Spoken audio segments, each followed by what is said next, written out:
आजकल विवाह से जुड़ी प्रथाएं इतनी चिंताजनक हो गई हैं कि कुछ भी समझना मुश्किल हो जाता है। इसमें सुधार जरूरी है, लेकिन कम ही लोग ऐसा कर पाते हैं।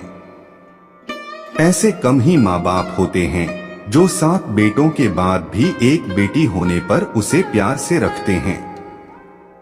जैसे ही एक बेटी पैदा होती है, वो उसकी शादी की चिंता में डूब जाते हैं। दुनिया में इस तरह के माँ बाप भी हैं जो बेटी की किसी वजह से मृत्यु होने पर खुश होते हैं। उन्हें लगता है कि उनके सिर से परेशानी टल गई। इन सब की वजह दहेज जैसी कुप्रथा ही है।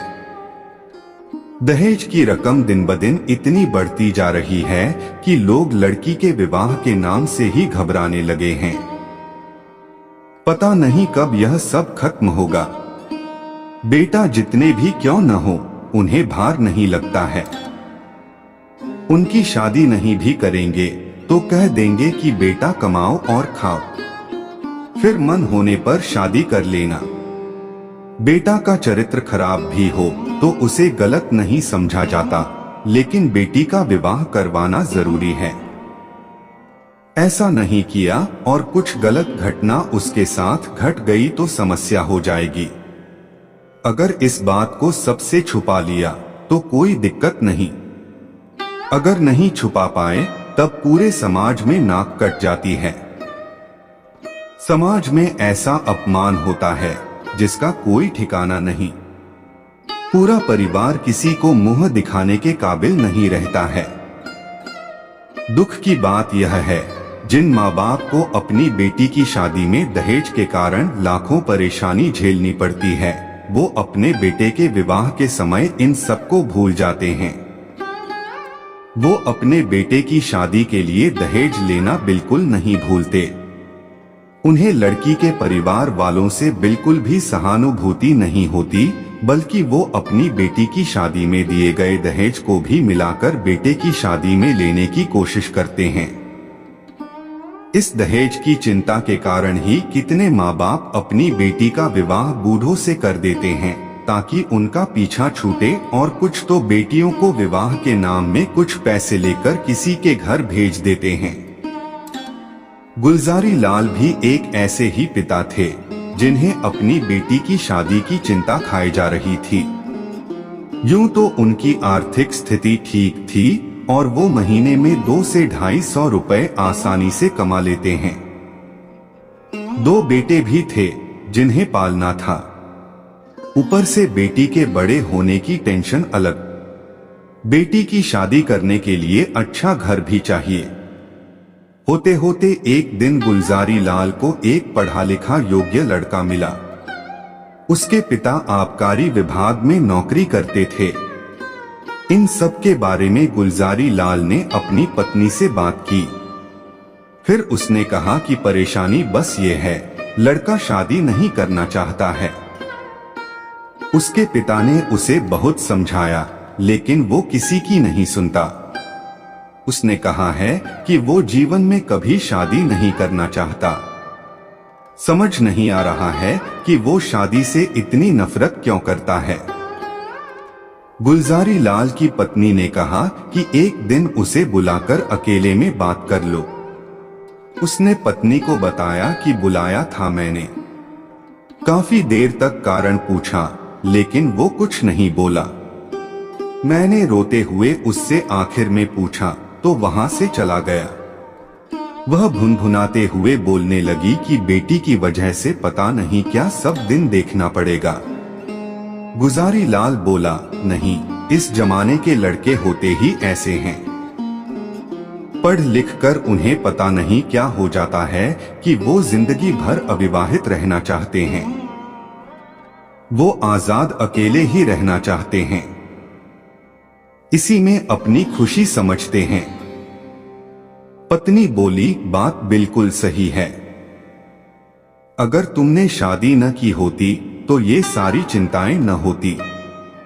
हम सब खुश होते। कुछ वक्त गुजरने के बाद गुलजारी लाल को विवाह के लिए मना करने वाले लड़के की तरफ से एक पत्र आया।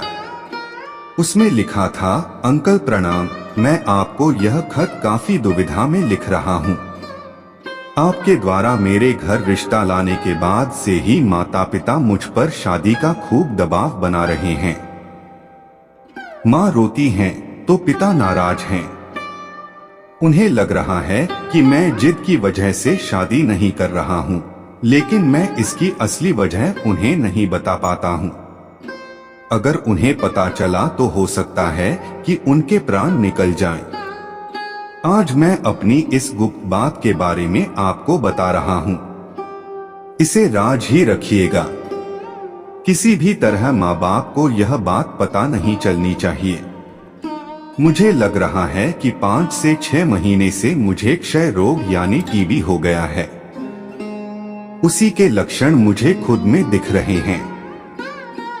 जांच में भी यह स्पष्ट हो गया है कि मैं अधिकतम 2 साल तक ही जिंदा रह सकता हूँ। ऐसे में अगर मैंने शादी कर ली तो मेरी पत्नी को और बच्चा होने पर उसे भी यह बीमारी लग जाएगी। अभी मैं खुद इस रोग की पीड़ा को झेलता हूँ। विवाह कर लिया तो सबको दुख होगा।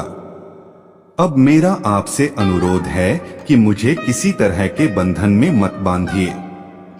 सेवक हजारी लाल चिट्ठी पढ़ने के बाद गुलजारी लाल ने अपनी पत्नी से पूछा कि तुम्हें क्या लग रहा है। उसकी पत्नी ने कहा कि मुझे लगता है कि ये बहाना बना रहा है। मुझे भी ऐसा ही लगता है। बीमार इंसान वैसा नहीं दिखता है जैसा वो दिख रहा था। जवाब में गुलजारी लाल बोला। पत्नी बोली कि ठीक है, अब भगवान का नाम लेकर शादी कर दो, जो होगा देखा जाएगा। गुलजारी लाल ने कहा, मैं भी ऐसा ही कुछ विचार कर रहा हूँ। गुलजारी लाल की पत्नी ने फिर कहा कि एक बार आप डॉक्टर को ही दिखा दीजिए। ऐसी बीमारी हुई तो बेटी अम्बा के साथ बुरा होगा। गुलजारी एकदम बोल पड़ा, अरे तुम इन नौजवान लड़कों को नहीं जानती हो, ये सब ऐसे ही बोल रहा है। पत्नी बोली, फिर जल्दी से शुभ मुहूर्त निकालकर इनका विवाह करवा देते हैं। इतना सब बताने के बाद भी जब हजारी लाल का विवाह तय हो गया तो उसे बड़ी हैरानी हुई। उसके मन में हुआ कि अब मैं क्या कर सकता हूँ। फिर उसके दिमाग में हुआ कि डॉक्टर का पर्चा इन्हें भेज देता हूँ, लेकिन तब लगा कि नकली पर्ची बनाना भी मुश्किल नहीं होता है।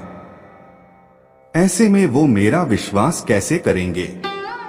उसने सोचा कि सब कुछ जानते हुए भी मैं विवाह करके उस लड़की को विधवा नहीं बनने दे सकता हूँ। परेशान होकर वो अपने पिता के पास चला गया। रात का समय था। उसके पिता चारपाई पर लेटे हुए थे। पिता ने उससे पूछा कि बेटा क्या हुआ, तुम परेशान लग रहे हो। हजारी लाल कहा कि मुझे आपसे कुछ कहना है। मैंने लंबे समय से एक बात छुपा रखी है। फिर उसने अपनी बीमारी की सारी बात बता दी और कहा कि मेरी जिंदगी के कुछ ही दिन बचे हैं। डॉक्टर ने भी मुझे विवाह न करने की सलाह दी है। हजारी लाल के पिता दरबारी लाल ने अपने बेटे की ओर कुछ देर चौंक कर देखा। फिर कहा कि बेटा, इस स्थिति में तो शादी करना और जरूरी है। भगवान न करे कि तुम्हें कुछ हो जाए, लेकिन विवाह के बाद तुम्हारा बच्चा तो हमारे पास रहेगा। उसका मुंह देखकर ही हम जिंदा रह लेंगे। डॉक्टर सब कुछ नहीं जानते हैं। क्या पता तुम्हें स्वस्थ बच्चा हो। हजारी लाल के पास इन सारी बातों का कोई जवाब नहीं था। वो चुपचाप अपने कमरे में आकर लेट गया। 3 दिन बीत गए, लेकिन वो कुछ नहीं कर सका और बारात की तैयारी होने लगी। उसके मन में हुआ कि कैसे माता पिता हैं जो अपनी बेटी को ही इस तरह के रिश्ते में बांध रहे हैं। मेरे माँ बाप भी ऐसे ही हैं। उस बेचारी लड़की का क्या दोष है। यह सब सोचकर हजारी लाल उठा और चुपचाप कहीं चला गया। उस दिन के बाद से किसी ने दोबारा हजारी लाल को नहीं देखा। उसे ढूंढने के लिए उसके माता पिता ने क्या कुछ नहीं किया। पुलिस को उसका चित्र दिया, आसपास के कुएं में देखा और अखबारों में विज्ञापन निकाल दिया। कुछ हफ्ते बीतने के बाद रेलवे के पास से कुछ हड्डियां पड़ी मिली।